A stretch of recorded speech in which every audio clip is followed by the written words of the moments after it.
A veces la traición no llega con gritos, llega con silencio, y con una frase leída por un hombre de traje que ni siquiera se atrevió a levantar la vista.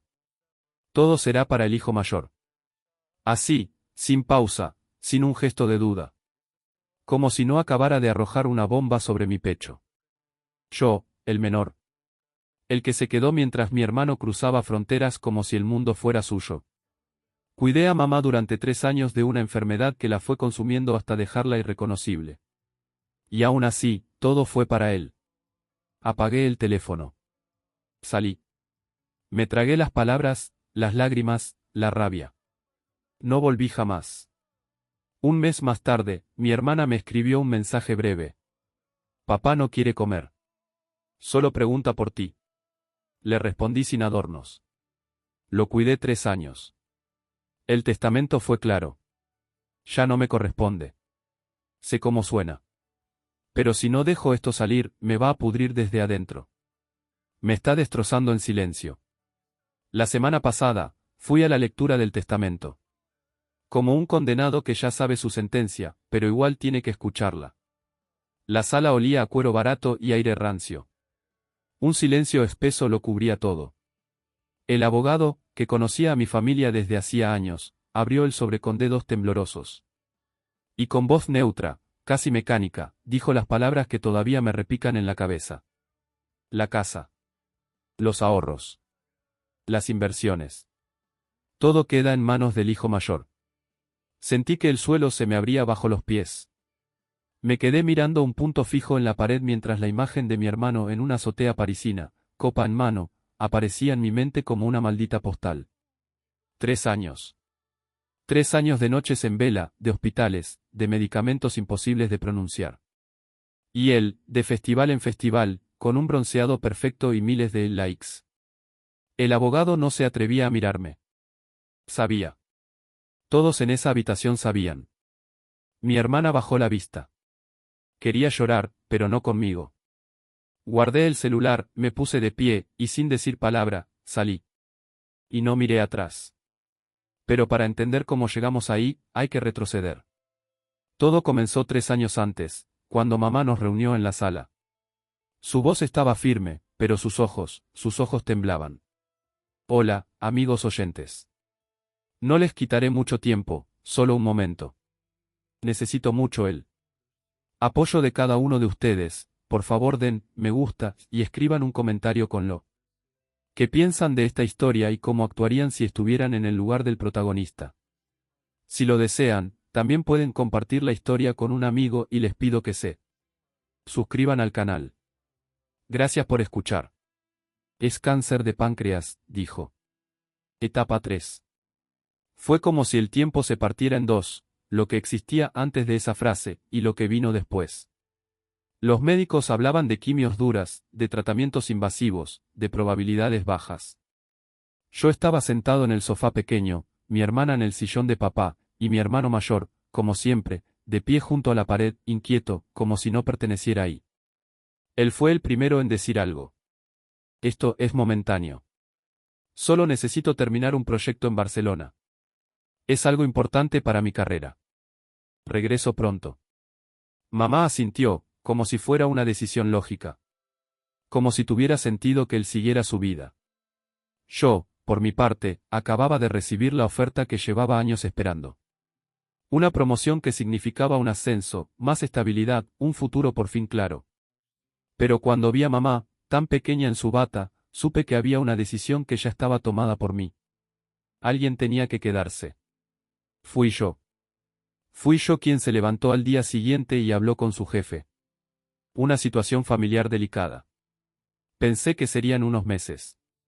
Fueron 3 años. Mientras mi hermano se bronceaba en Grecia y subía fotos con frases como vida soñada en Santorini, sol negro con rayos, yo aprendía a administrar morfina, a preparar sopas que no le dieran náuseas, a cambiar sábanas ensangrentadas sin llorar. Anita, mi pareja, se fue antes del primer año. Estás ausente. Te has convertido en otra persona, me dijo. Y tenía razón. Ya no quedaba nada del tipo que ella conoció. Solo un cuidador cansado, que dormía en el sofá por si mamá lo necesitaba a las 3 de la mañana. Perdí mi apartamento. Perdí mis ahorros. Mi hermano mandaba dinero cada tanto, como si $500 pudieran cubrir más que unas pastillas. Mamá. Mamá tenía a su favorito, y eso nunca cambió. Desde niños. Él era el brillante, el talentoso, el que iba a llegar lejos. Tú eres fuerte. Tienes que cuidar de tu hermano, me repetía. Como si ser el menor me condenara a ser invisible. A ser el respaldo emocional del hijo dorado. A veces, durante las madrugadas más duras, cuando mamá no podía más, me tomaba la mano y susurraba. Cuando esto acabe, te voy a compensar. Voy a devolverte todo lo que has hecho por mí. Mentiras dulces. Mentiras que sabía que necesitaba oír para no romperme. Cada 6 meses, mi hermano regresaba con perfumes caros y postales de ciudades que nunca pisé. Mamá lo abrazaba como si volviera de la guerra. Sacaban fotos. Las subía a Instagram. Con la mujer más valiente del mundo, corazón rojo. Los comentarios lo bañaban en aplausos. Qué buen hijo. Se nota cuánto la amas. Nadie veía la parte real. La parte fea. La que me tragaba entero cada día. Cuando mamá murió, él apareció como si llegara a una gala, bronceado, bien vestido, con una maleta de diseño. Lo rodearon de abrazos, de palabras tiernas. Yo, apenas era un mueble en el fondo. En el funeral, él habló con voz quebrada. Lloró. Besó su foto. Y todos lo miraron como al hijo que más había amado. Y luego llegó esa maldita lectura. El momento en que el abogado, ese que sabía exactamente quién había estado ahí, noche tras noche, leyó en voz alta. La casa. Los ahorros. Todo para el hijo mayor. La voz del abogado temblaba levemente, como si no pudiera creer lo que estaba diciendo. Como si las palabras mismas le supieran a injusticia. Yo me quedé inmóvil, como si me hubieran encadenado a esa silla. Lo que acababa de oír no tenía sentido lógico ni moral. 3 años de mi vida se habían esfumado en un segundo.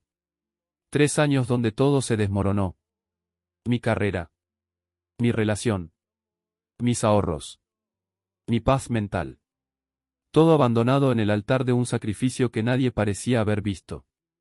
Y ella, mi madre, la mujer a la que cuidé como un enfermero, como un hijo devoto, como un ser humano roto por la empatía, ella había decidido que nada de eso merecía ser recordado. Mi hermana por fin me miró. Tenía esa expresión desorientada, como si no supiera en qué parte del mapa emocional se encontraba. Sabía que algo estaba mal, pero no sabía cómo nombrarlo. Mi hermano, él no levantó la vista de su teléfono ni un instante. Como si estuviera revisando el clima en Roma o esperando una notificación más importante que el destino de nuestra familia. Fue entonces cuando comprendí algo que dolía más que todo lo anterior, nunca importé. Sin decir palabra, me puse de pie. Guardé el teléfono como quien guarda el corazón en un cajón. Caminé hacia la puerta. El abogado intentó detenerme con una voz tibia. Hay algunos detalles por revisar, algunos papeles que...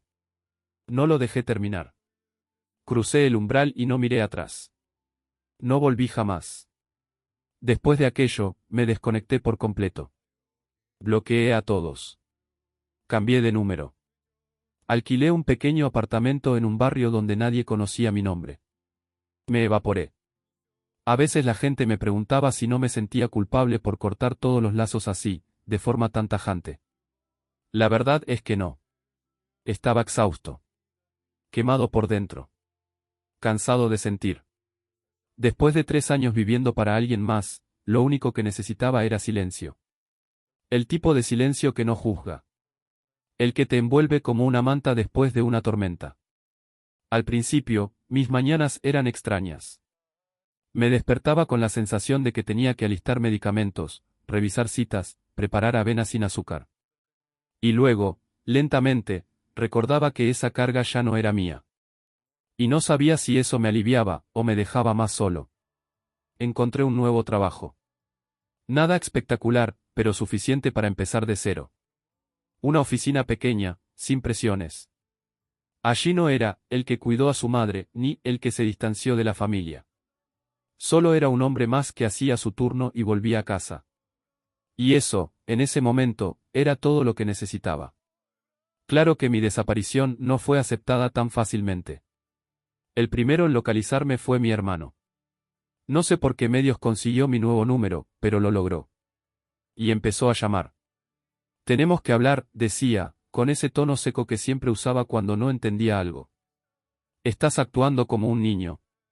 Esto no tiene sentido. Como si él fuera el herido. Como si él tuviera derecho a indignarse. Después vino la tía Crescencia, la gran ausente. Esa que en 3 años apenas había pasado por casa un par de veces con un tupper de comida y muchas excusas. Tu mamá te quería muchísimo, me decía. No puedes seguir así. La familia es lo más importante. Lo dice fácil quien nunca estuvo al pie del cañón. Luego apareció mi primo. El mismo primo que dijo, no puedo, tengo una reunión, cuando le pedí que llevara a mamá al hospital. Ahora me sermoneaba con su mejor voz de moralista. Es tu hermano. Tienes que perdonar. La familia no se abandona. Todos esos fantasmas del pasado querían ahora convertirse en jueces. Opinaban como si cuidar a una persona enferma fuera tan fácil como dejar un comentario en una publicación de Facebook. Mi hermana, al menos, no me presionaba directamente. Pero sabía que era ella quien filtraba detalles sobre mi paradero, el barrio, el trabajo, si estaba bien o mal. Bloqueé números. Cerré redes sociales. Apagué toda vía de contacto. Si querían seguir montando su teatro familiar, que lo hicieran sin mi personaje. Mientras tanto, la vida, con su ironía perfecta, se encargó de cobrarle la cuenta a mi hermano. 8 meses después de la muerte de mamá, papá comenzó a deteriorarse. Nada dramático al principio, olvidos, desánimo, una dieta desordenada. Pero luego fue empeorando. Diabetes descompensada. Presión por las nubes. Tristeza que se le colaba por los huesos. Ya no estaba mamá para controlar las pastillas, para medirle el azúcar, para decirle que comiera sano. Mi hermano hizo lo que siempre hace, pagar. Contrató a una cuidadora que iba 4 horas al día, de lunes a viernes. Costosa, eficiente, pero insuficiente. 4 horas no bastan cuando una persona mayor empieza a perderse a sí misma. ¿Y cómo lo supe todo? Por la señora Manuela, la vecina de toda la vida. La que siempre observaba sin decir mucho, pero sabía más de lo que aparentaba. Un día me llamó. Tu papá está mal. Se le nota en la mirada. Ha adelgazado mucho, y pregunta por ti casi todos los días. No quiere comer. Se le nota la tristeza. ¿Por qué no viene el niño?, decía. A los 70 años, todavía me llamaba así. El niño. Manuela me dijo que solo comía si alguien le aseguraba que yo había llamado. Si le decían que no, apartaba el plato. Era como si mi ausencia lo estuviera marchitando. Y entonces llegó el mensaje. Un domingo por la mañana. De mi hermana. Era una foto. Papá. En una silla de ruedas. Delgado, irreconocible. Ojos perdidos, piel apagada, espíritu roto. El mensaje solo decía. Está muy mal. Solo come cuando pregunta por ti. Por favor. Me quedé mirando esa imagen sin pestañear. Ese hombre me había enseñado a lanzar un balón. Me llevó a mi primer partido. Celebró mis logros con una sonrisa de orgullo verdadero. Y ahora era apenas una sombra de lo que fue. Me partió algo por dentro. Algo que había estado sellado, se resquebrajó. Pero entonces, lo recordé todo. Recordé que él había respaldado el testamento. Que se quedó en silencio cuando me convertí en el único cuidador de mamá.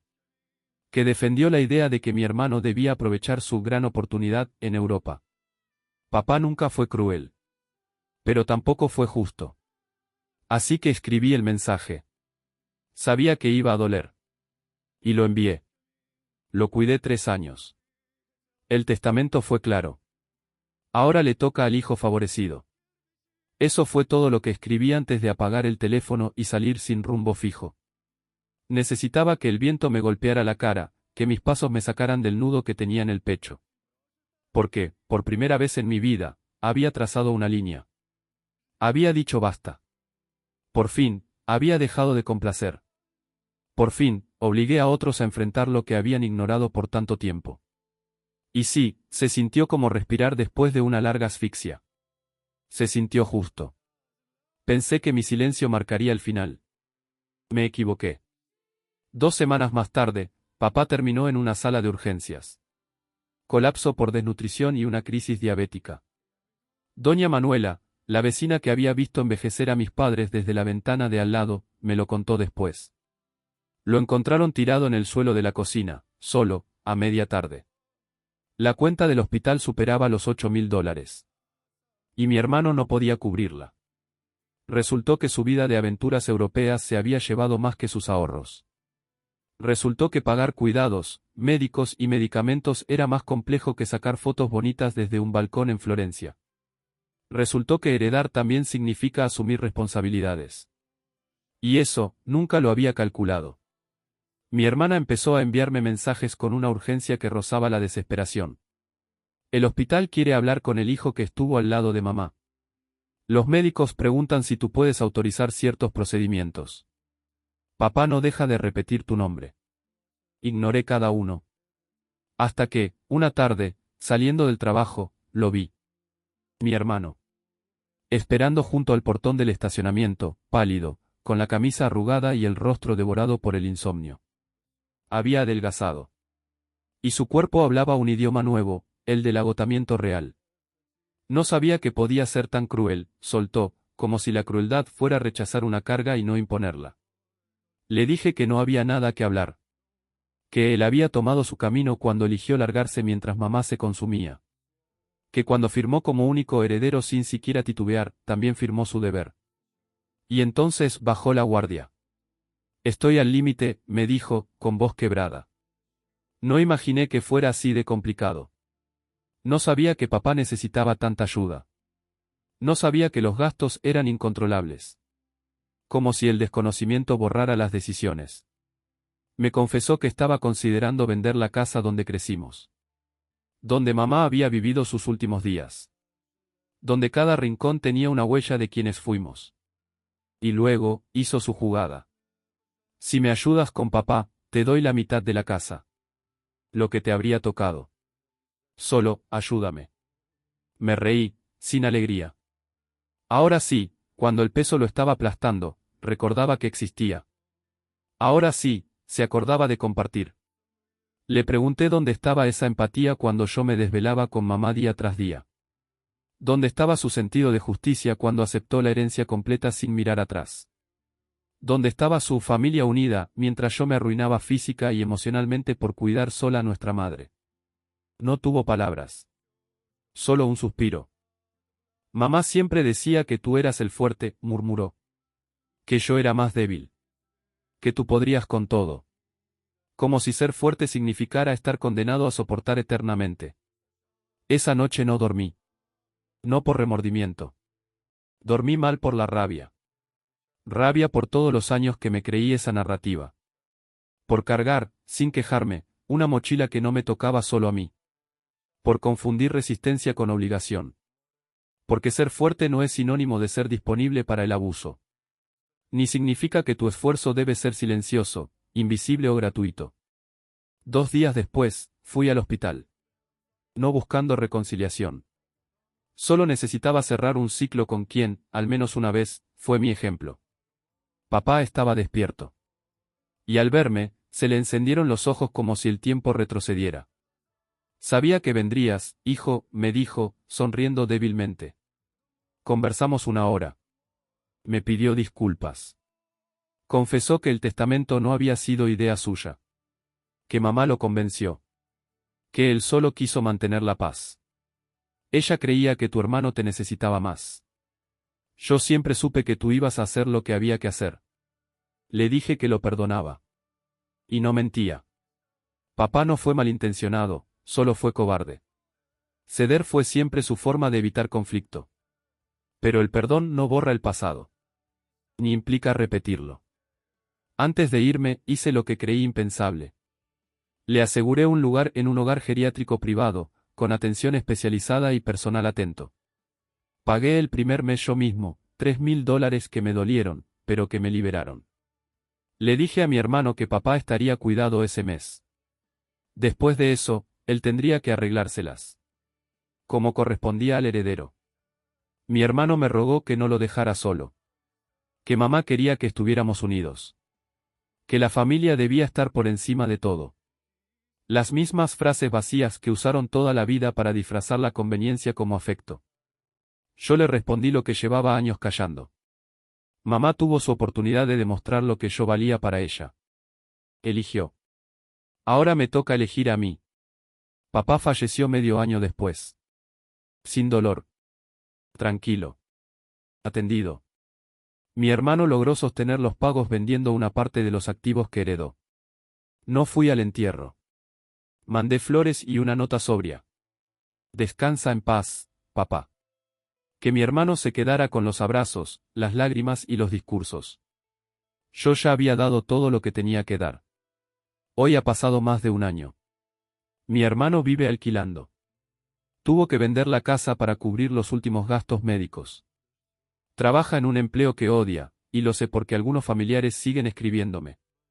Me llaman frío. Me acusan de ser despiadado. Me dicen que mamá estaría decepcionada de verme así. Curioso que ninguno de ellos quiera ayudarlo económicamente. Porque juzgar es gratis. Abrir la cartera, no tanto. Con el tiempo, mi vida tomó otro rumbo. Conseguí un trabajo mejor. Uno donde no cargo más de lo que me corresponde, donde puedo respirar sin sentirme endeudado con el mundo. Estoy en una relación tranquila, con alguien que no confunde amor con sacrificio eterno. Alguien que sabe que poner límites no es alejarse, sino cuidarse. Voy a terapia.